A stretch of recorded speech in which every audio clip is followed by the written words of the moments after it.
Hello viewers, good to have you at this session. Right away we shall be looking at some likely WAEC government questions. Please come with me. A disadvantage of the one-party system is that it emphasizes political differences, it makes accountability difficult, it negates freedom of association, it delays decision-making. The understanding of one-party system is where only one political party is legally and officially recognized to present candidates for election and contest thereby. So what is the disadvantage to this arrangement, especially when we are talking about democracy? The correct answer to this question is C. It negates freedom of association.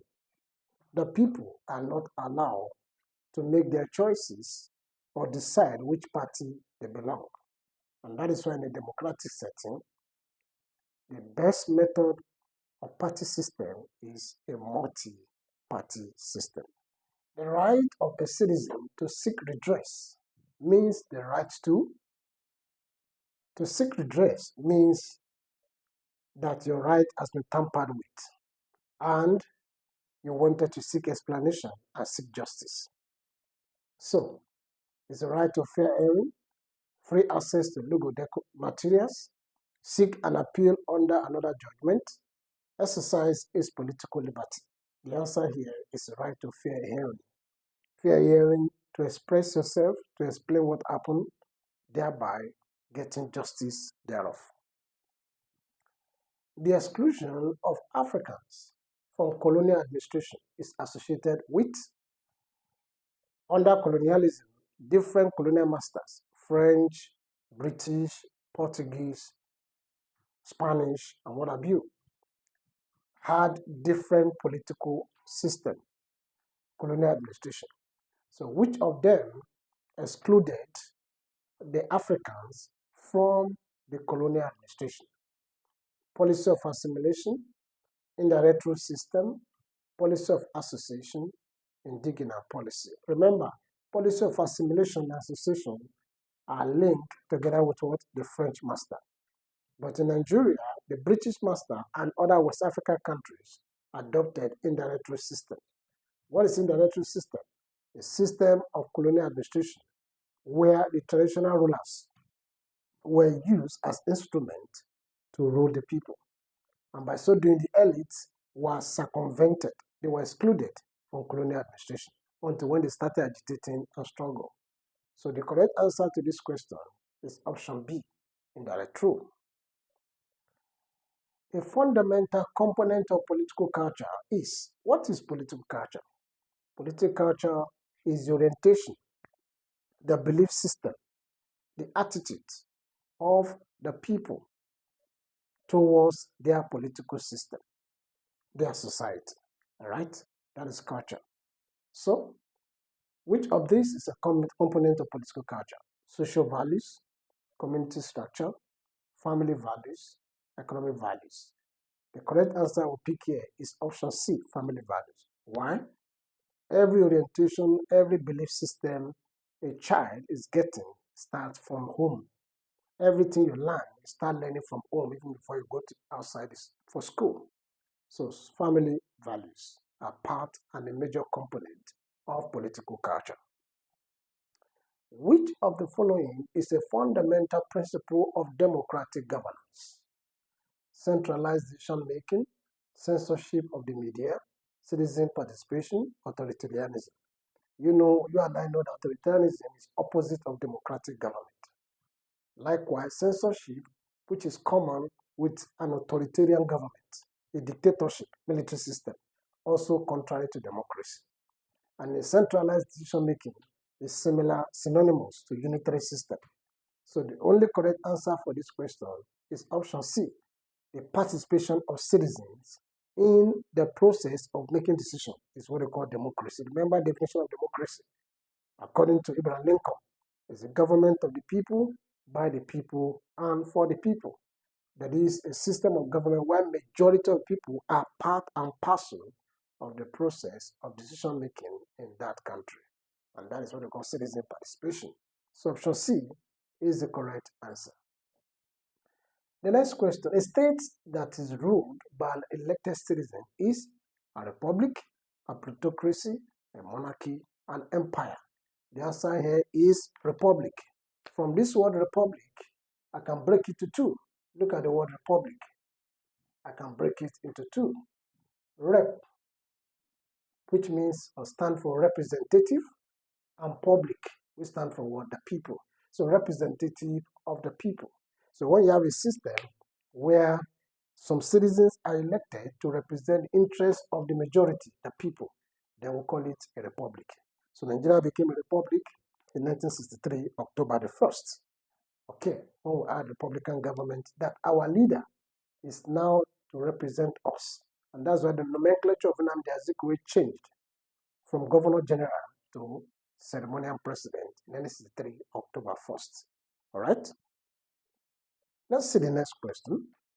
Citizens exercise their sovereignty by attending political rallies, voting at elections, registration to vote, their right to sue the states.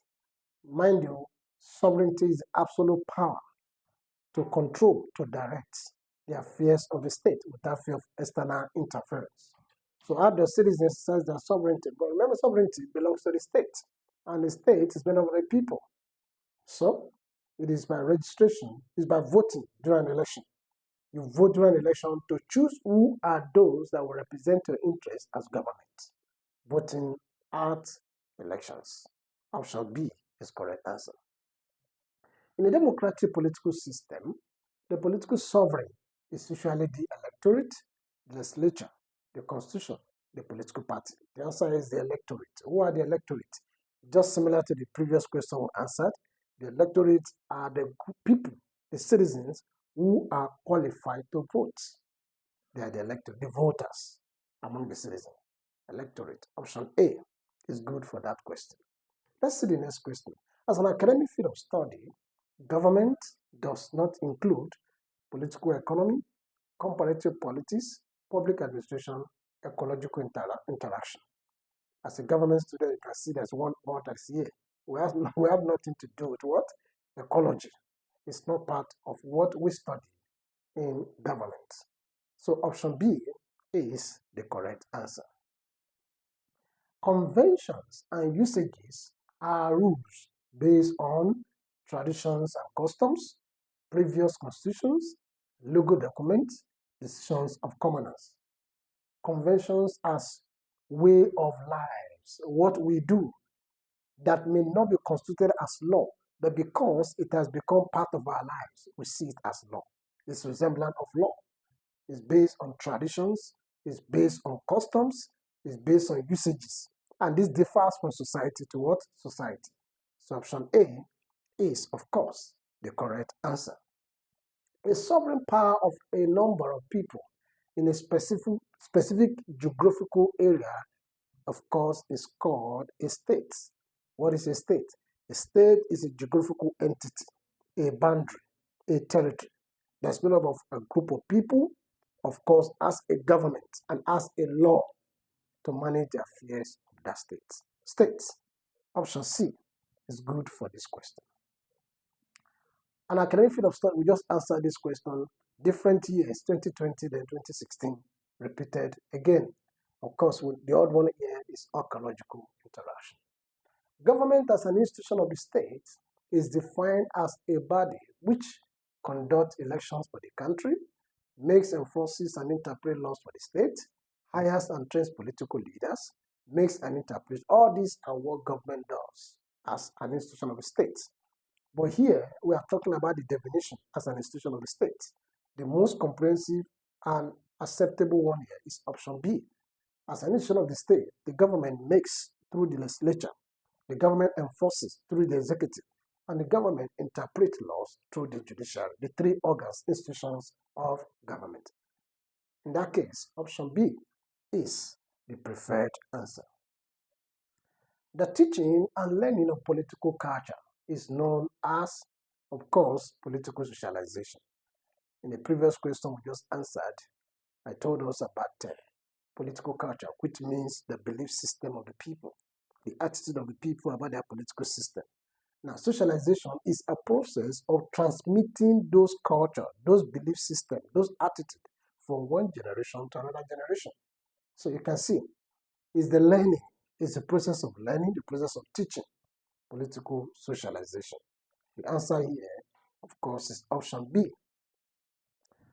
The next question, in the United States of America, legislature is called the Congress, the National Assembly, the National Security, the Parliament. Of course, in America is having two national houses, the House of Representatives, and of course, the lower house and the upper house, okay? House of Rep and the Congress. So when the House of Senate and the House of Representatives in America come together as legislature, they are known as what? The Congress. So when you hear that Trump, the president of the US, is meeting with the Congress, it means he's meeting with the legislature, their own Congress, their own assembly, their own lawmakers, right?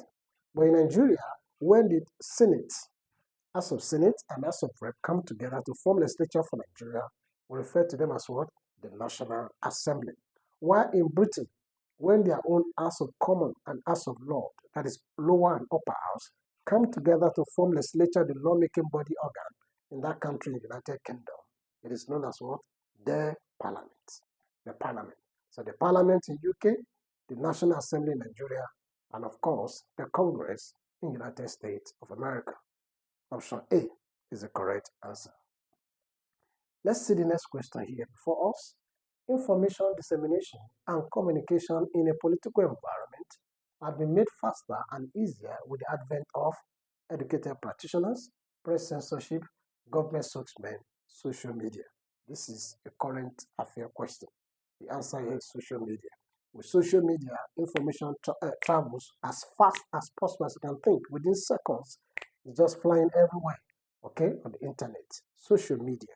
Option D is the correct answer. We go to the next question. Which of the following does not militate against representative government in West Africa? What's a representative government? A republic. A government that comes to power through the election of the people. A government that has the mandate of the people. A republican or a representative government. So which of these does not stop a representative government? Electoral irregularity. When I say irregularity, like we have in Nigeria, the people that emerge as government, they are not true representative of the interests of the populace. Okay? Coup d'etat. This is common with the military.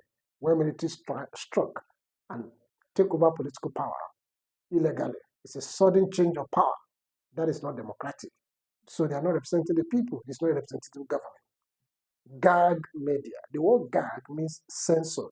You know, a media that is not giving, there's no freedom of information, no freedom of flow of information in that society. That's a gag media. That also will affect what? The representative government. Because the media cannot present government information to the people expressively, right? Then we have universal adult suffrage. What is universal adult suffrage? It means allowing all qualified adults who register for election to vote. Universal adult franchise or adult suffrage. So these encourage representative government, while the others don't. So the option correct for this particular question is D, option D. Okay? It does not militate against, rather supports a representative government. Hope you're enjoying the class. Please subscribe to the channel and of course share the link with your friends so that they can also benefit what you are benefiting. Let's see the next question.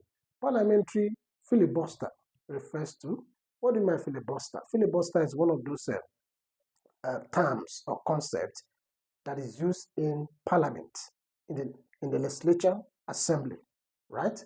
From the word filibuster, it means a process of prolonging a debate. As they discuss in the House, they have a way of, slowing down the process of lawmaking or debates on a particular subject. And the opposite of filibuster is guillotine. Guillotine is a process of shortening the debate on a particular subject. So let's see what options we have here. A procedure of impeaching the president? No. Delay method of prolonging debate in parliament? Process of passing bills into law? A special way of initiating money bills? The correct answer is option B. A delay method of prolonging debate in the parliament.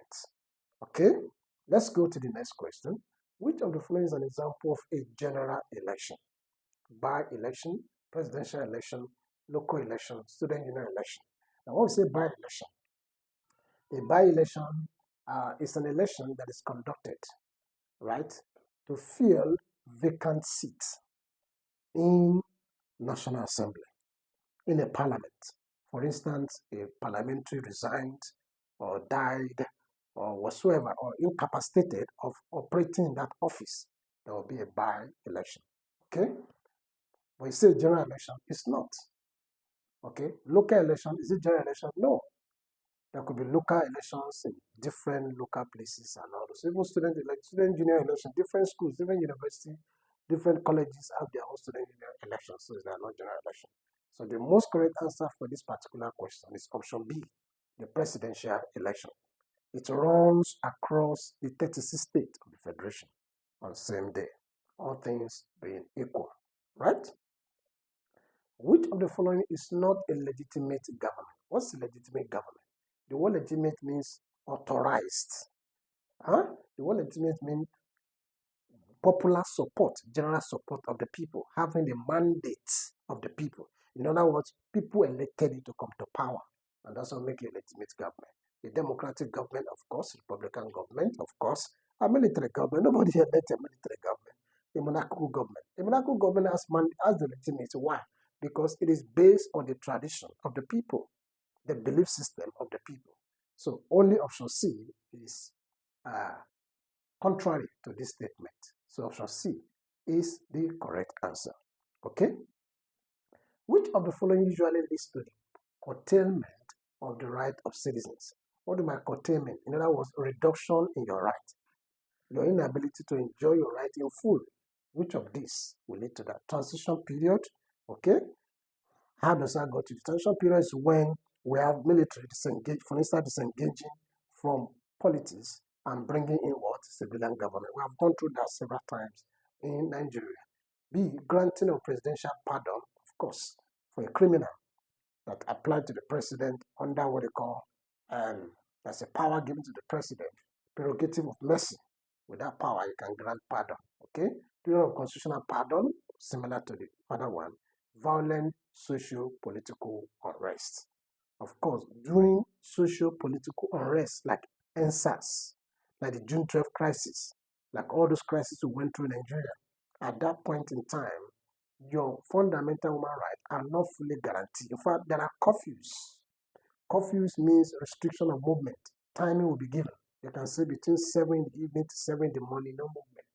You understand? Why are they doing that? So as to secure lives and property of the people. So during violent and socio-political unrest, there's likely going to be curtailment of human rights. So the correct answer for this question, of course, is option D.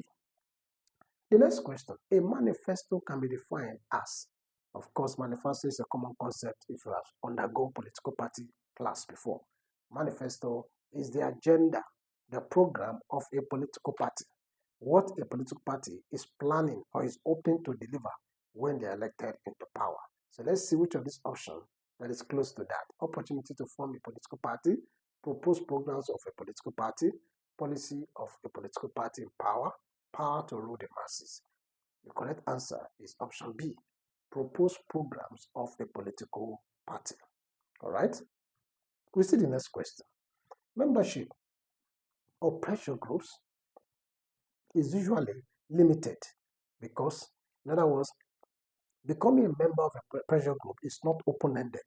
It's not for all, right? Like political party that anybody can join. But this one is restricted to a particular set of people. Why? Because they pursue specific and narrow objectives. Of course, they promote other people's interests. Which people? They do not have dynamic leadership. They promote the interests of the government. Never. You know, a pressure group promotes the interests of its members. Pressure groups are not actually interested in election. They don't contest election, right? They are not ready to come to power. They only influence government decision as it affects their members. And that is why another name for pressure group is what? Interest group. And some may want to go to the extreme and call them selfish group, right? Because they're only interested in their members and protecting the interests of their members. So the correct answer to this is that they pursue specific and narrow objective that is for the benefit of their members, which may not invariably affect the populace, the general populace. Okay? Option A is very well for this question. All right? Which of the following measures will ensure the independence of judiciary? In other words, what do you think we should do to make judiciary to be independent? Because if judiciary is not independent, there will be miscarriage of justice.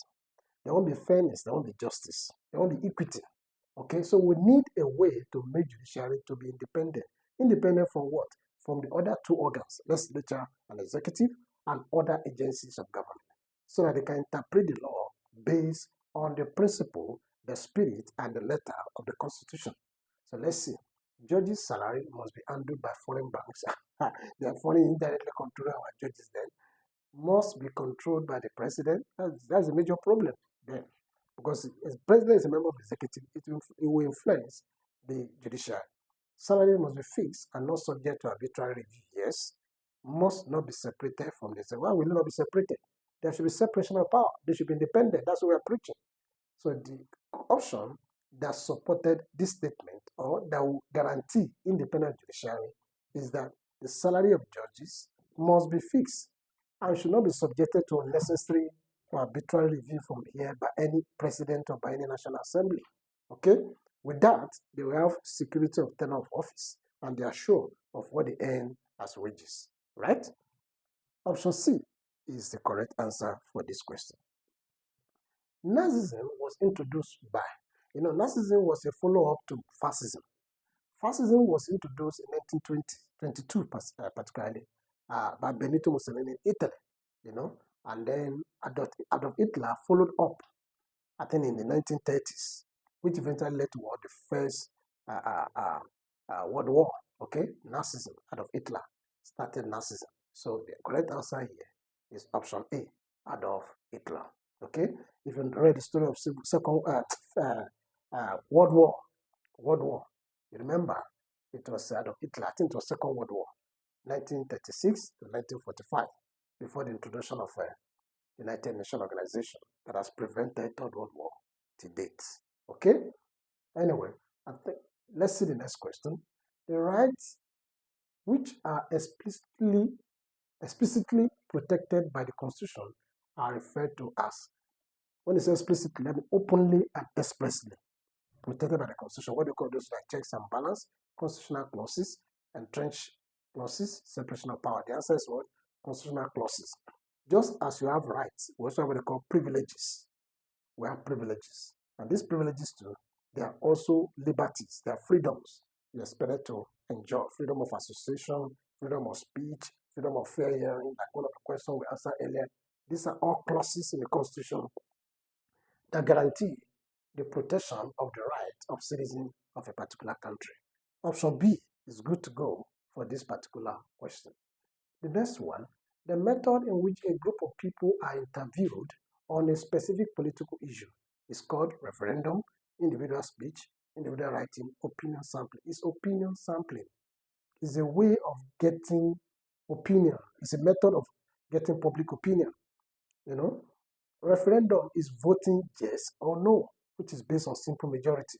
Referendum and plebiscite, they are similar. Only that plebiscite based on absolute majority. But the correct answer for this question here is option D, opinion sampling. Okay? The next question, a communist system recognizes, communism, okay? A classless society, all right?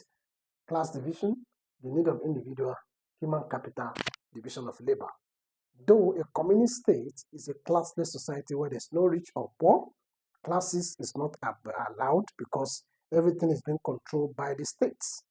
And the state gives to each according to his needs and takes from each according to his ability. Okay? But notwithstanding being that kind of state, the communist state believe in division of labor, believe in specialization, everyone doing what he knows how to do best, concentrating in your own special area. So the communist state recognizes what? Division of labor. Option D is the best option for this particular question. We see the next one. Which of the following is not an aim of pressure group? We have answered the question on pressure group initially, so I don't need to belabor it again. Contesting election, agitating for interest, influencing government decision, educating their members. About 4 or 5 questions before now, we just answered a question on pressure group and did a lot of explanation. So the correct answer here is option C. Pressure group are only interested in influencing government decisions as it affects their members. Okay? All right? So, viewers, at this point, we're going to stop in here. But please, if you have any further question to ask, you can send it on our platform. We'll find time to attend to them. And don't forget to subscribe to the channel, share the links with your friends so they can also enjoy what you're enjoying. Thank you for watching. Hi, I'm sure you enjoyed the content you just watched. To see more episodes as that, preparing you for your oncoming exams, smash the subscribe button on this channel right now and visit the playlist that we've made for you, covering over 50 type of different exams, including JAMB, WAEC, Cacao,